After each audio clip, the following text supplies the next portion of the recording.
সিধাবাড়িতে floating solar প্রকল্পের বিরোধিতায় গ্রামবাসীদের ক্ষোভ। ডিভিসির বিরুদ্ধে ফের তীব্র আন্দোলন। সালানপুর ব্লকের সিধাবাড়ি গ্রামে অবস্থিত মাইথন ড্যামের জলাশয়ে ডিভিসির প্রস্তাবিত ফ্লোটিং সোলার পাওয়ার প্রকল্প নিয়ে চলা অচলাবস্থায় একদিন আগে সমঝোতার সম্ভাবনা দেখা গেলেও শুক্রবার সকালে তা ধূসর হয়ে গেল। শুক্রবার এলাকায় ফের প্রতিবাদের আগুন জ্বলে ওঠায় এই পুরো ঘটনায় বিরোধিতা ও সমঝোতার মধ্যে গভীর ফাটল স্পষ্ট। কালীপাথর ঈদগাহ ময়দানে উত্তেজিত গ্রামবাসীদের বৈঠক। শুক্রবার বাথানবাড়ি, কালীপাথর, ডোমডোহা, বৃন্দাবনী, সিধাবাড়ি, গোগনা, কালীপাহাড়ি এবং ঝাড়খণ্ডের জামতারার লাদনা থেকে আসা কয়েক ডজন গ্রামবাসী দামোদর ভ্যালি বাস্তুহারা সংগ্রাম সমিতির ব্যানারে জরুরি বৈঠক করেন। বৈঠকে সকলে একজোট হয়ে সোলার প্রকল্প এবং ডিভিসি কর্তৃপক্ষের সম্প্রতি করা কথিত বৈঠকের তীব্র বিরোধিতা করেন। গ্রামবাসীরা ডিভিসি কর্তৃপক্ষের বিরুদ্ধে গুরুতর অভিযোগ তুলে বলেন, কর্তৃপক্ষ গ্রামবাসীদের মধ্যে বিভেদ তৈরি করে স্বেচ্ছাচারিতা করতে চাইছে। তাদের প্রশ্ন, কর্তৃপক্ষ কিছু বাছাই করা দালদের দিয়ে বৈঠক করেছে, কিন্তু হাজার হাজার বাস্তুহারা পরিবারের ভবিষ্যৎ ঠিক করার অধিকার তাদের কে দিল? গ্রামবাসীরা আরও জানতে চান, ডিভিসি কর্তৃপক্ষ আশেপাশের সমস্ত স্থানীয় বাসিন্দারা ও বাস্তুহারা পরিবারের সঙ্গে সরাসরি বৈঠক করতে কেন পিছিয়ে যাচ্ছে? ঝাড়খণ্ডের বাস্তুহারারা দ্বৈত নীতির বিরুদ্ধে আপত্তি তুললেন। বৈঠকে ঝাড়খণ্ড এলাকা থেকে আসা মানুষেরা ডিভিসির কাজের পদ্ধতির কড়া সমালোচনা করেন। তারা বলেন, ডিভিসি কর্তৃপক্ষের দাবি ড্যামের ধার থেকে জলাশয়ের 3 কিলোমিটার দূরে সোলার প্যানেল বসানো হবে, অথচ সিধাবাড়ির ড্যামের ধার থেকে 2.5 কিলোমিটার পরের জলাশয় এলাকাটি জামতারা ঝাড়খণ্ডের মধ্যে পড়ে। তাহলে ঝাড়খণ্ডের বাস্তুহারাদের সঙ্গে বৈষম্য ও দ্বৈত নীতি কেন? প্রকল্পের কড়া বিরোধিতা এবং আসন্ন আন্দোলনের ঘোষণা। গ্রামবাসীরা স্পষ্ট ভাষায় হুঁশিয়ারি দেন, ডিভিসি কার সঙ্গে বৈঠক করেছে তাতে তাদের কিছু যায় আসে না। প্রকল্প সংক্রান্ত কোনো কাজ বা নির্মাণ সামগ্রী কোনো পরিস্থিতিতেই এলাকায় ঢুকতে দেওয়া হবে না। ডিভিসিকে যদি প্রকল্প এগিয়ে নিয়ে যেতে হয় তবে গ্রামবাসীদের প্রতিরোধের মুখেই যেতে হবে। আন্দোলন আরও জোরদার করতে সমিতি ঘোষণা করেছে।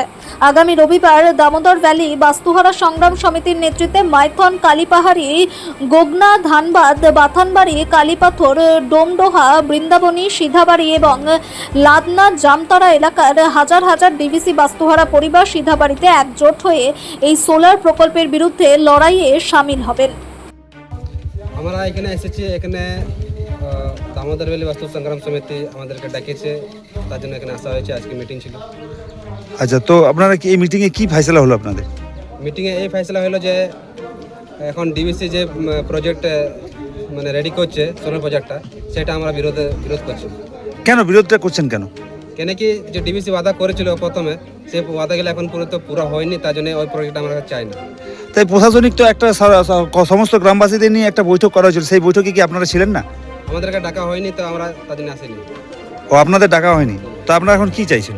আমরা চাইছি কি এই প্রজেক্টটা যেমন না হয়, কেন কি যদি এই প্রজেক্টটা যদি হয় তো আমরা এটা হতে দেবো না। কেন কি আমরা এখান থেকে মানে নৌকা চানায় কামাই, তাদের মাছ ধরি, অনেক রকম এখানে কাজ করি, কিন্তু এই ডিভিসিতে প্রথম ডিভিসি কেন বনেছিল সেটা বুঝতে হবে। কেন কি ডিভিসি যখন বনেছিল তো মানে সিঁচাই আর লাইনের জন্য বনেছিল, কিন্তু এখান থেকে সিঁচাই জন্য আমাদেরকে জল দেয় নাই। ড্যামটা বানানো হয়েছিল জনকল্যাণের জন্য, বেঙ্গল ভেসে যেত, সেই জন্য জনকল্যাণের জন্য ড্যামটা বানানো হয়েছিল। প্লাস এখন ওইটা ব্যবসা তৈরি করলো, এখান থেকে জল বিদ্যুৎ সব কিছু তৈরি করে বিক্রি করছে, এখন আমদানি ইনকাম করছে। কিন্তু সেই হিসাবে যারা এখানে জমি জায়গা দিয়েছেন ওদের কিছু মানে মূল ভক্ত কিছু লাভ নেই, কিছু মানে ওরা সুবিধা পাচ্ছে না।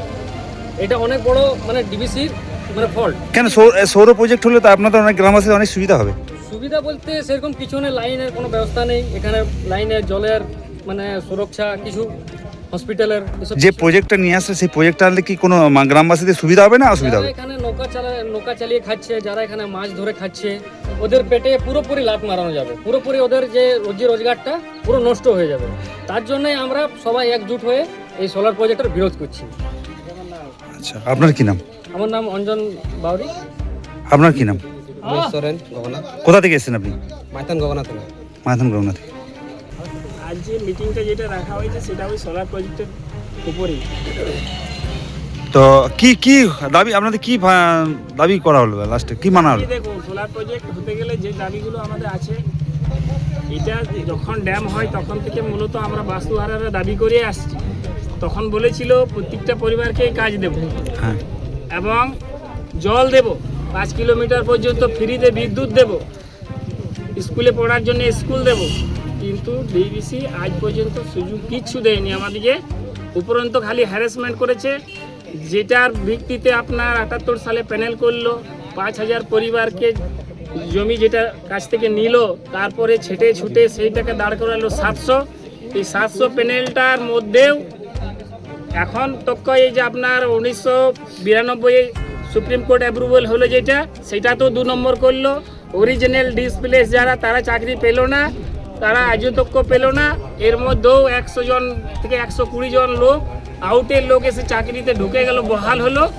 আমরা এই ডিভিসির প্রলোভনে বারবার ঠকছি, যার জন্যই ডিভিসির কাছে আমাদের অনুরোধ, যতগুলো নদীর ধারে গ্রাম যাদের জমি গেছে তাদের গিয়ে নিয়ে সমস্তকে একসাথে বসুক, যদি বসে ফায়সালা হয় তারপরে আমরা ডিভিসি বাড়ির কথা শুনতে পারি।